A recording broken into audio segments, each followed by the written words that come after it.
கர்த்தருக்கு ஸ்தோத்திரம். கர்த்தராகிய இயேசு கிறிஸ்துவின் இன்ப நாமத்தில் இனிய வாழ்த்துக்கள். இன்றைய தியானத்திற்காக ஜெபித்த பொழுது தேவன் தந்த வசனம் சங்கீதங்களின் புஸ்தகம் 57ஆம் சங்கீதம் 1ஆம் வசனம். எனக்கு இறங்கும் தேவனே, எனக்கு இறங்கும். உம்மை என் ஆத்துமா அண்டிக் கொள்ளுகிறது. விக்கினங்கள் கடந்து போகும் மட்டும் உமது செட்டைகளின் நிழலிலே வந்து அடைவேன்.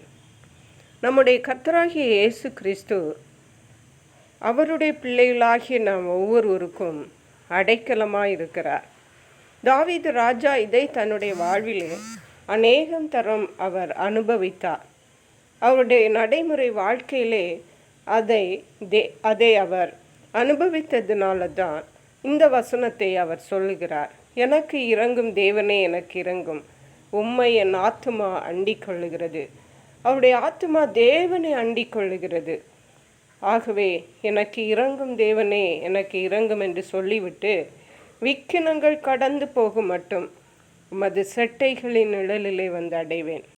இந்த சங்கீதத்தின் தலைப்பில் தாவீது சவுலுக்கு தப்பியோடி கெபியில் ஒதுங்குகையில் இந்த சங்கீதத்தை பாடுகிறார். எனக்கு இறங்கும் தேவனே, எனக்கு இறங்கும். உம்மை என் ஆத்துமா அண்டிக் கொள்கிறது. அந்த துன்ப நேரத்திலும் அவர் தேவனை தேடுகிறார். விக்கினங்கள் கடந்து போகும் மட்டும் உமது செட்டைகளின் நிழலிலே வந்து அடைவேன். தேவனுடைய பிள்ளைகளாகிய நமக்கு ஒரு மறைவு தேவனிடத்தில் இருக்கிறது என்பதை நாம் மறந்து போகக்கூடாது. நம்முடைய சூழ்நிலைகளிலே நமக்கு உதவி செய்கிறதற்கு கர்த்தருடைய செட்டைகளின் மறைவு நமக்கு இருக்கிறது. 91 சங்கீதம் 1ஆம் வசனம் சொல்லுகிறது, உன்னதமானவரின் மறைவில் இருக்கிறவன் சர்வ வல்லவருடைய நிழலில் தங்குவான். பாருங்கள், எவ்வளவு அருமையான ஒரு பாதுகாப்பு. நம்முடைய தேவன் சாதாரணமான தேவன் அல்ல. அவர் மிக மிக பெரிய தேவன். அவருடைய செட்டைகளின் மறைவு, அவருடைய நிழல், சர்வ வல்லவருடைய நிழலில் யாராவது போய் அங்கே ஏதாவது தீமை செய்ய முடியுமா?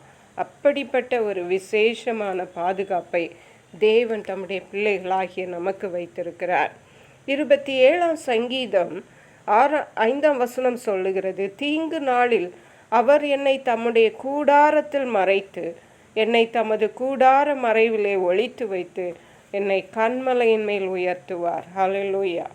நமக்கு துன்பம் வரும் பொழுது நாம் நினைக்கலாம் ஒருவருமே நமக்கு உதவி செய்ய இல்லை என்று.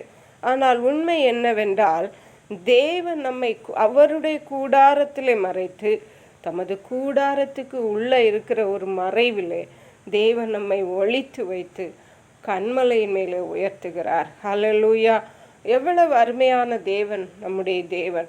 இப்படிப்பட்ட தேவனை நாம் நேசிக்கிறதற்கும் அவரை பற்றி கொள்ளுகிறதற்கும் நாம் ஏன் தயங்க வேண்டும்? அவர் எவ்வளவு அருமையான பாதுகாப்பை தேவனுடைய பிள்ளைகளாகிய நமக்கு தந்து கொண்டிருக்கிறார்.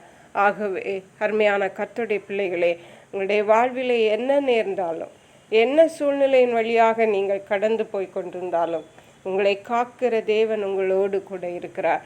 உங்களை அவருடைய கூடார மறைவில் வைத்திருக்கிறார் என்பதை மறந்து போகாதிருங்கள். கர்த்தர் இந்த வார்த்தைகளை ஆசீர்வதிப்பாராக. ஜெபிப்போம். எங்களை கிருபை நேசித்து பாதுகாத்து வழி நடத்துகிற எங்கள் அன்பின் தகப்பனே, ஆசீர்வதிக்கப்பட்ட இந்த நல்ல நாளுக்காக நன்றி.